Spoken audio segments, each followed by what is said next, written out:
सब सुनने वालों को मेरा सादर प्रणाम। आज मैं आपके सामने जो कहानी लेकर आई हूँ, उसका शीर्षक है विकल्प। आशा है आपको पसंद आएगी। दूर से बैंड की आवाज कान में पड़ते ही बबली ने किताबें परे सरकाई और लपक कर खिड़की पर जाकर खड़ी हुई। यह तो बाद में याद आया कि इस तरह हाय तौबा मचाने की जरूरत नहीं थी। अब तो खिड़की पर उसका ही एकाधिकार था। अब पहले वाली बात नहीं रही कि दोनों दीदी सटकर खड़ी हुई और उन दोनों के बीच में मछली की तरह फिसलकर वह सबसे आगे खड़ी होकर डांट खा रही है। बारात क्रमशः पास आती गई और ठीक उनकी खिड़की के नीचे आकर रुक गई। लोगों ने अपने आप एक गोला बना लिया और जवान लड़के थिरकने लगे। बैंड वाले झूम झूम कर पल्लो लट्टे की धुन बजाने लगे।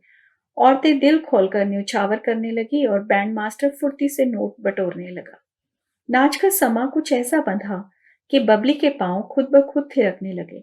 उसका मन हुआ कि वह भी दौड़कर नीचे पहुंचे और नाच में शामिल हो जाए और फिर नाचते नाचते धीरे से सहरा उठाकर दूल्हे राजा का चेहरा देख ले। हाय, कैसा लजीला दूल्हा था। सेहरे की लड़ियों से जैसे उस सुदर्शन रूप की आभा छलकी पड़ रही थी। सच, कौन भाग्यशालिनी होगी वह, जिसके दरवाजे पर यह सजी धजी बारात जा रही है। यह किसके सपनों का राजकुमार है। बबली, ओ बबली, बहरी हो गई है क्या। इंद्रधनुषी आसमान में उड़ते हुए जैसे किसी ने बबली को धरती पर ला पटका। क्या है, उसने गुर्रा कर कहा। घंटे भर से चिल्ला रही हूं, खिड़की बंद कर, सुनाई नहीं देता। छोटी दीदी ने अपनी कटखनी आवाज में कहा। पता नहीं कौन सी क्रीम चुपड़कर बैठी थी। चेहरा एकदम विभत्स लग रहा था। रही सही कसर आवाज ने पूरी कर दी थी। अब भी उसका भुनभुनाना जारी था। पता नहीं कैसा घर है, दिन भर कांव कांव लगी रहती है। कोई एक मिनट यहाँ शांति से काम नहीं कर सकता। ऐसा कौन सा जरूरी काम कर रही हैं आप, उसने खिंचकर पूछा। दोनों हाथों में क्रीम मलती दीदी क्षण भर को रुक गई और उसे खा जाने वाली नजरों से देखने लगी। बबली और भी कुछ कहने को थी, पर उसे मौका ही नहीं मिला। तख्त पर लेटे बाबूजी एकदम फट पड़े। वहां खड़ी खड़ी जबान लड़ा रही है, शर्म नहीं आती। उन लफंगों का नाच देखना क्या इतना जरूरी है। चल, बैठकर पढ़ाई कर। बाबूजी ने उसे ऐसे कुड़क दिया जैसे वह फर्स्ट ईयर की छात्रा नहीं, छोटी सी बच्ची हो। बेचारी चुपचाप अपना सा मुंह लेकर पुस्तकों के पास आकर बैठ गई। पर अब पढ़ाई क्या खाक होती। सारा मूड तो हवा हो चुका था। ले देकर घर में एक ही तो खिड़की थी जो सड़क पर खुलती थी। वहीं से थोड़ी रौनक देख लेती है तो लोगों से उसका यह जरा सा सुख देखा नहीं जाता। बस तब तब गुस्से में आ जाते हैं। खिड़की बंद हो गई थी, पर बाजे की मधुर ध्वनि अब भी पल्लों से छनकर आ रही थी। पर अब बबली के पांव उस सुर ताल पर थिरकना भूल गए थे। आतिशबाजी की सतरंगी किरणें रोशनदान से नाच रही थी। उन्हें देख देख कर उसका मन सुलग रहा था। फिर धीरे धीरे वह संगीत, वह शोर, वह हंगामा दूर होता चला गया और घर एक सन्नाटे में डूब गया। बबली को लगा जैसे घर अरसे से इसी तरह एक मनहूस चुप्पी ओढ़े पड़ा है। उसका रुआंसा चेहरा अम्मा से नहीं देखा गया। कसैले स्वर में बोली, क्यों झिझक दिया बेचारी को। खिड़की पर खड़ी थी तो किसी का क्या ले रही थी। बारात ही तो देख रही थी। इस दरवाजे पर तो पता नहीं कभी कोई बारात आएगी या नहीं। उसे दूसरों की खुशी से ही मन बहलाने दिया होता। बबली डर गई। अब एक महाभारत होके रहेगा। पर बाबूजी शायद बहुत थके हुए थे या फिर उनके सारे जवाब चुक चुके थे। तभी तो अम्मा की इतनी कड़वी बात को भी चुपचाप पी गए। उन्होंने एक तरह से विषय ही बदल दिया। बोले, ये बबलू दिखाई नहीं दे रहा, ट्यूशन पढ़ने गया है। झूठ, एकदम झूठ। बबली का मन हुआ चीख कर अम्मा के इस झूठ का पर्दाफाश कर दे। कह दे बबलू पिक्चर देखने गया है। पर अम्मा इसे जानती है। वह तो पड़ोस में जरा सा टीवी देखने चली जाती है तो घर में तूफान आ जाता है। मगर बबलू महीने में 4-5 पिक्चर देख ही डालता है। अम्मा खुद उसे पैसे देती हैं, पर उसने कुछ नहीं कहा। जानती है इस घर में बबलू के तो 100 खून माफ है, क्योंकि वह लड़का है। कटघरे में तो उसे ही खड़ा होना है हमेशा, क्योंकि वह लड़की है और वो भी तीसरी लड़की। अनचाहे मेहमान की तरह उसे हमेशा ही उपेक्षा सहनी है, अवहेलना झेलनी है। माँ बाप ने चाहा था एक और लड़का, पर साथ लगी वह भी चली आई। इस अपराध को कभी माफ नहीं किया गया। साथ साथ जन्म लेने के बावजूद उसे बबलू के बराबर दर्जा कभी नहीं मिल सका। बचपन से ही देखती आ रही है, मलाई बबलू के दूध में पड़ती, घी उसकी रोटी में लगता, नए कपड़े खिलौने उसके लिए आते। बबली तो बस उतरन पुतरन पर पल गई। बबलू का महंगे स्कूल में एडमिशन कराया गया, उसके लिए ट्यूटर लगाए गए। बबली सरकारी स्कूल में ही पढ़ती रही। उसके पास होने पर कहीं मिठाई नहीं बटी, अलबत्ता फेल होने पर डांट जरूर पड़ती। और तो और घर में कोई मेहमान भी आते तो बबलू को ही नोट थमा कर जाते। घर में जन्मदिन भी बबलू का ही मनता और वह टुकुर टुकुर सारी रौनक देखती रहती। खैर, अब तो आदत हो गई है, पर बचपन में बड़ा ताव आ जाता। वह बात बात पर मुंह फुलाकर बैठ जाती, पर उसे कोई मनाता नहीं। दादी उल्टा झिझक देती, ये तेवर अपने घर जाकर दिखाना महारानी। तुम तो खा पी कर अपने घर चली जाओगी, साथ में ढेर सारा समेट कर ले जाओगी। हमें कमाकर तो यही खिलाएगा ना। बुढ़ापे की लाठी यही तो बनेगा। बुढ़ापे की लाठी। बबली बुदबुदाई। एक वे बड़े भैया हैं, शादी के 6 महीने बाद ही अलग चूल्हा लेकर बैठ गए। एक ही शहर में रहते हैं, पर अम्मा महीनों बेटे की शक्ल देखने के लिए तरस जाती है।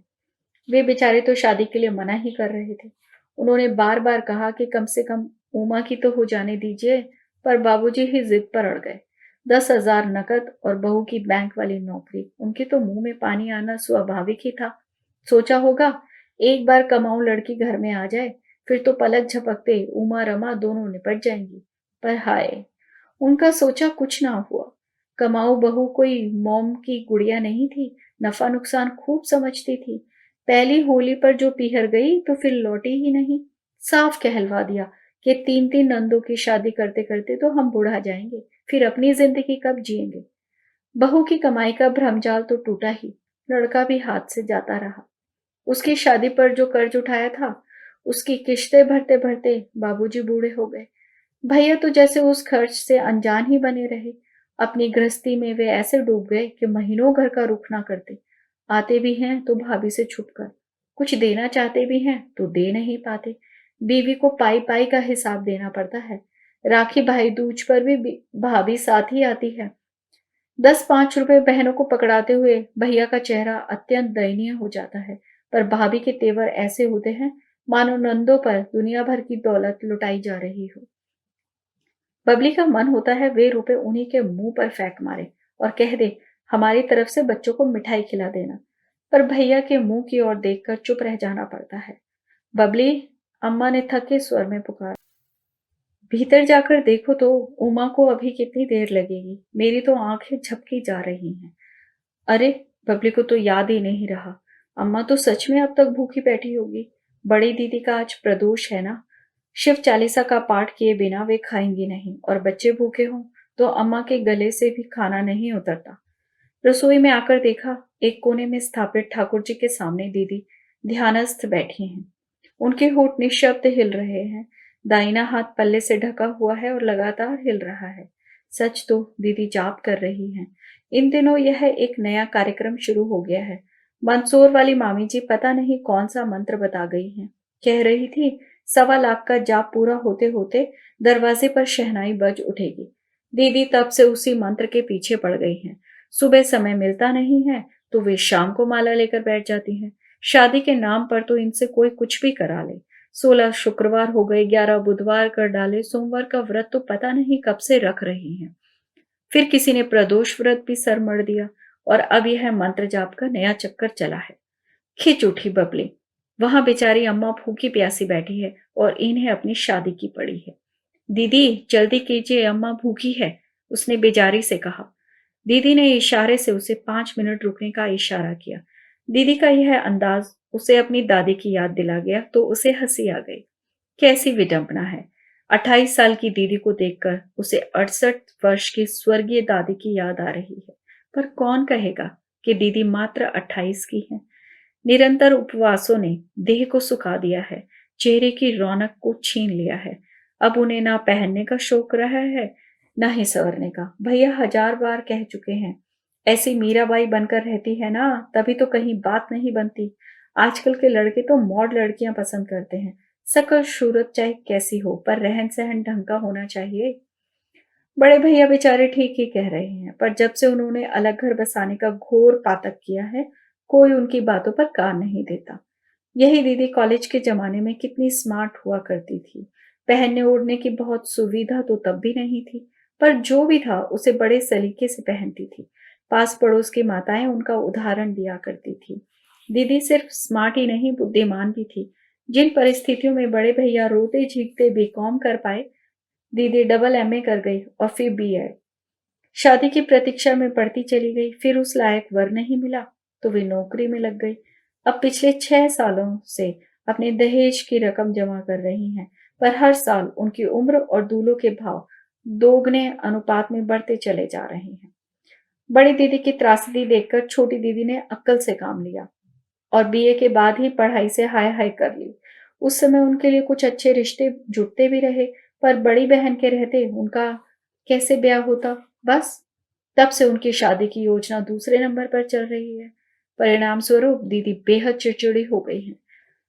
अपनी उम्र उन्हें हाथों से फिसलती नजर आ रही है और वे अधीर हो उठती हैं। अपना सारा आक्रोश वे अपने आसपास वालों पर उड़ेलती रहती हैं। उनके इस स्वभाव ने उनकी सारी लालिमा, सारा माधुर्य सोख लिया है और महंगी से महंगी क्रीम भी अब चेहरे को वह ताजगी लौटा नहीं सकती।